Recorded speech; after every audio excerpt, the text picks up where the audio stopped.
ಇದೊಂದು ದುರಂತ ಮತ್ತು ಬಹಳ ವಿಷಾದನೀಯ, ಎಲ್ಲರಿಗೂ ಕೂಡ ನೋವನ್ನು ತರ್ತಕ್ಕಂತಹ ದುರಂತ ಇದು.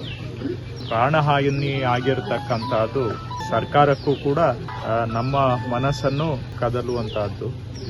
ಮಾನ್ಯ ಮುಖ್ಯಮಂತ್ರಿಗಳು ಕೂಡ 4 ಜನರ ಪ್ರಾಣಹಾನಿ ಆಗಿರೋದಕ್ಕೆ ಅವರು ವಿಷಾದವನ್ನು ಮಾನ್ಯ ಮುಖ್ಯಮಂತ್ರಿಗಳು ವ್ಯಕ್ತಪಡಿಸಿದ್ದಾರೆ. ಅವರು ನನಗೆ ಸಹ ಮಾತನಾಡಿ ಅಲ್ಲಿ ಹೋಗಿ ಅವರ ಪರಿವಾರದವರಿಗೆ ಏನು ಸಹಾಯ ಮಾಡಲಿಕ್ಕೆ ಸಾಧ್ಯ ಸರ್ಕಾರದಿಂದ ಎಲ್ಲ ಸಹಾಯವನ್ನು ಮಾಡಬೇಕು. ಇದು ಎಷ್ಟು ಇದನ್ನು ತಡೆಗಟ್ಟಲಿಕ್ಕೆ ಆಗುತ್ತೆ ಅದು ಬೇರೆ ವಿಷಯ. ಆದರೂ ಕೂಡ ಸರ್ಕಾರ ಆದಷ್ಟು ಇಂತಹ ಘಟನೆಗಳನ್ನು ತಡೆಗಟ್ಟಲಿಕ್ಕೆ ಪ್ರಯತ್ನ ಮಾಡಬೇಕು ಅಂತ ಮುಖ್ಯಮಂತ್ರಿಗಳು ಸೂಚನೆಯನ್ನು ಕೊಟ್ಟಿದ್ದಾರೆ.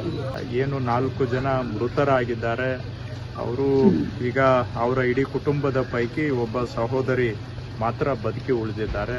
ಅವರಿಗೆ ಆಗಿರುವಂಥ ನಷ್ಟಕ್ಕೆ ಸರ್ಕಾರದ ಪರವಾಗಿ ನಾನು ವಿಷಾದವನ್ನು ವ್ಯಕ್ತಪಡಿಸ್ತೇನೆ. ಹಾಗೂ ಜಿಲ್ಲಾಧಿಕಾರಿಗಳು, ಮಾನ್ಯ ಸಭಾಧ್ಯಕ್ಷರು ಅವರ ಮಾರ್ಗದರ್ಶನದಲ್ಲಿ ಅವರ ಕುಟುಂಬದವರಿಗೆ ಸರ್ಕಾರ ಏನು ಪರಿಹಾರವನ್ನು ಕೊಡಬೇಕು ಅದನ್ನು ಮಾನ್ಯ ಸಭಾಧ್ಯಕ್ಷರ ಮಾರ್ಗದರ್ಶನವನ್ನು ತೆಗೆದುಕೊಂಡು ಆದಷ್ಟು ಶೀಘ್ರವಾಗಿ ಅವರಿಗೆ ಪರಿಹಾರವನ್ನು ಕೊಡ್ತಕ್ಕಂಥ ಕೆಲಸವನ್ನು ಮಾಡಬೇಕು ಅಂತ ಸೂಚನೆಯನ್ನು ಕೊಟ್ಟಿದ್ದೇನೆ.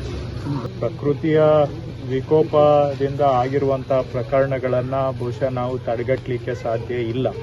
ಇಂಥ ಘಟನೆಗಳು ಆಗಾಗ ಆಗ್ತಾನೂ ಇದ್ದಾವೆ. ಆದರೂ ಕೂಡ ಜನ ಈಗಲೂ ಸಹ ಬೆಟ್ಟ ಪ್ರದೇಶಗಳಲ್ಲಿ ತೀಕ್ಷ್ಣವಾಗಿ ಬೆಟ್ಟವನ್ನು ಕಡಿದು ಅಲ್ಲಿ ಮನೆಗಳನ್ನು ಕಟ್ಟತಕ್ಕಂಥದ್ದು ಜನ ಮಾಡ್ಕೊಳ್ತಾ ಇದ್ದಾರೆ.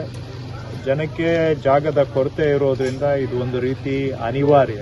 ಪ್ರತಿಯೊಂದು ಪಂಚಾಯಿತಿಯಲ್ಲೂ ಕೂಡ ಈ ರೀತಿ ಒಂದು ವಲ್ನರಬಲ್ ಅಂದರೆ ನಾಳೆ ಸಮಸ್ಯೆಗೆ ಸಿಕ್ಕಿ ಹಾಕಿಕೊಳ್ಳಬಹುದಾದಂಥ ಮನೆಗಳು ಎಷ್ಟಿದ್ದಾವೆ ಅವುಗಳನ್ನು ತತ್ಕ್ಷಣ ಸರ್ವೆ ಮಾಡಬೇಕು ಪ್ರತಿಯೊಂದು ಗ್ರಾಮ ಪಂಚಾಯಿತಿ ಕಡೆಯಿಂದ ಅಂತ ಸೂಚನೆಯನ್ನು ಕೊಟ್ಟಿದ್ದೇವೆ. ಅವರಿಗೆ ನಾವು ಎಚ್ಚರಿಕೆಯನ್ನು ಕೊಡುವಂಥ ಕೆಲಸವನ್ನು ಕೂಡ ಸರ್ಕಾರದಿಂದ ಮಾಡ್ತೇವೆ. ತತ್ಕ್ಷಣ ಇವುಗಳನ್ನು ಸರ್ವೆ ಮಾಡಿಸಿ ಎಲ್ಲಿ ಯಾವ ಮನೆಗಳು ಇಂತಹ ತೊಂದರೆಗೆ ಒಳಗಾಗ್ಬೋದು ಅಧಿಕ ಮಳೆ ಆದಾಗ ಅವರನ್ನು ಆದಷ್ಟು ಆ ಸಂದರ್ಭದಲ್ಲಿ ಆ ಮನೆಗಳಲ್ಲಿ ಇರದಂತೆ ಮುಂಜಾಗ್ರತೆ ಕ್ರಮಗಳನ್ನು ಜಿಲ್ಲಾಡಳಿತ ತೆಗೆದುಕೊಳ್ಬೇಕು ಅಂತ ಹೇಳಿ ನಾನು ಜಿಲ್ಲಾಧಿಕಾರಿಗಳಿಗೆ ಸೂಚನೆಯನ್ನು ಕೊಟ್ಟಿದ್ದೇನೆ. ಅವ್ರಿಗೆ ಅವೇರ್ನೆಸ್ ಅನ್ನು ಮಾಡಿ ಅಧಿಕ ಮಳೆ ಇದ್ದಾಗ ಅವರು ಆದಷ್ಟು ಆ ಮನೆಗಳಲ್ಲಿ ಇಲ್ಲದ ಹಾಗೆ ಅವರಿಗೆ ಪರ್ಯಾಯ ವ್ಯವಸ್ಥೆಯನ್ನು ಮಾಡಿಕೊಡುವಂಥ ಒಂದು ಪ್ರಯತ್ನವನ್ನು ಸರ್ಕಾರ ಮಾಡಬೇಕು ಅಂತ ಸೂಚನೆಯನ್ನು ಕೊಡಲಿಕ್ಕೋಸ್ಕರ ಈಗ ಸಭೆಯನ್ನು ಸಹ ನಾನು ಕರೆದಿದ್ದೇನೆ.